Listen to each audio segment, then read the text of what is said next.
जिंदगी कभी कभी इतनी खामोश हो जाती है कि दिल की धड़कनें भी आवाज़ देने लगती हैं। 3 महीने बीत चुके थे, रेहान को जाए हुए पूरे 3 महीने। आलिया ने हर सुबह खिड़की के बाहर देखा, लेकिन वो कभी वापस नहीं आया।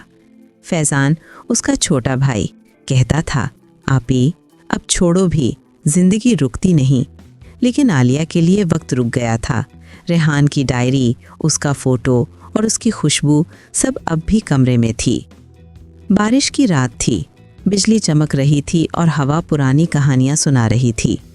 आलिया किचन में चाय बना रही थी जब दरवाजे पर ठप ठप हुई। उसने दरवाज़ा खोला, कोई नहीं, बस एक भीगा हुआ लिफाफा पड़ा था। उसने उठाया, लिखा था आलिया के लिए। दिल तेज धड़कने लगा। उसने लिफाफा खोला, अंदर एक छोटी चिट्ठी थी, सिर्फ 2 लाइनें। रेहान जिंदा है, लेकिन इस दफ़ा वो वही नहीं होगा जो गया था। आलिया के हाथ कांप गए। ये कौन भेज गया? वो चिट्ठी फैज़ान के पास ले गई। फैज़ान ने देखा, लिफाफे पे कोई एड्रेस नहीं, सिर्फ एक लाल दाग जैसे खून का निशान। फैज़ान ने कहा, आपी ये मजाक लगता है। आलिया चुप थी। उसके दिल में डर भी था, उम्मीद भी। कभी कभी उम्मीद का रंग भी लाल होता है। दोस्तों, अगर आपको कहानी का ये मोड़ पसंद आया हो तो लाइक, शेयर और सब्सक्राइब ज़रूर करें। फ़नी फन उर्दू स्टोरीज़ पर, जहां हर जज्बात के पीछे छुपा है एक राज। सुबह दरवाज़ा बजता है, एक नया चेहरा सामने होता है। इंस्पेक्टर ज़मीर, काली कोट, ठंडी आंखें और आवाज़ बिल्कुल सीधी। मैं ज़मीर हूँ, रेहान अहमद के केस पर दोबारा इंक्वायरी शुरू हुई है। आलिया ने हैरान होकर कहा, लेकिन केस तो बंद हो गया था। ज़मीर ने फाइल खोली और बोला, केस बंद होता है, सच नहीं। उसने डायरी के फोटोकॉपी पेजेस दिखाए। एक पेज मिसिंग था। आलिया जी, हमें लगता है इस मिसिंग पेज में वो राज है जहाँ से सब शुरू हुआ था। आलिया ने डायरी देखी, रेहान की लिखावट, उसका नाम और एक अधूरा जुमला, अगर मैं चला गया तो समझना मैं वापस आने के लिए गया हूँ। ज़मीर ने सीधा देखा, आप रेडी हो जाइए, रेहान जिंदा भी हो सकता है या कुछ और भी।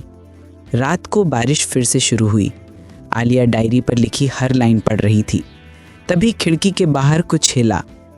उसने आंख उठाई और देखा एक आदमी का साया। बारिश के बीच वो सीधा उसके कमरे की तरफ देख रहा था। आलिया चीख उठी, कौन है वहाँ? फैज़ान भाग कर आया, लेकिन तब तक साया गायब। सिर्फ ज़मीन पर एक छोटी सी चेन मिली जिस पर लिखा था RA। फैज़ान ने देखा, रेहान अहमद? आलिया चुप थी। उसकी आंखों में डर नहीं था, सिर्फ एक सवाल। जब कोई लौट कर आता है तो ज़रूर कुछ छोड़ा हुआ होता है, कभी एक राज, कभी एक साया। अगली सुबह इंस्पेक्टर ज़मीर वापस आया। क्या आपने कल रात किसी को देखा? आलिया ने डायरी दिखाई। ये चेन मिली थी, रेहान की लगती है। ज़मीर ने डायरी का एक पुराना पेज पढ़कर कहा, रेहान लिखता है, मैं झूठ नहीं बोल सकता लेकिन सच कह भी नहीं सकता। ज़मीर ने कहा, आलिया, मुझे लगता है रेहान ने कुछ देखा था जो किसी बड़े खिलाड़ी ने छुपाया है। आलिया ने कहा, कौन हो सकता है वो? ज़मीर ने चुपचाप कहा, जिसने आपको ये चिट्ठी भेजी, उसके पास मिसिंग पेज है। आलिया के जहन में एक नाम घूम गया, साकिब, रेहान का दोस्त जो अब गायब था। रात के 2 बज रहे थे। फ़ोन बजा, अननोन नंबर। आलिया ने उठाया, हेलो। कुछ सेकंड्स तक खामोशी, फिर एक आवाज़, आलिया, अगर मैं वापस आया तो क्या तुम मुझे पहचान लोगी? आलिया के होठ खुल गए। रेहान, कहाँ हो तुम? कॉल कट गया, बस बैकग्राउंड में आवाज़ आई, रेलवे स्टेशन अनाउंसमेंट की।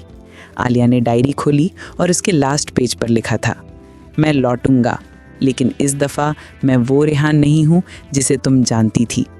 कुछ कहानियाँ ख़त्म नहीं होती, वो बस एक नए मोड़ पर रुक जाती हैं जहाँ से सच का सफ़र शुरू होता है।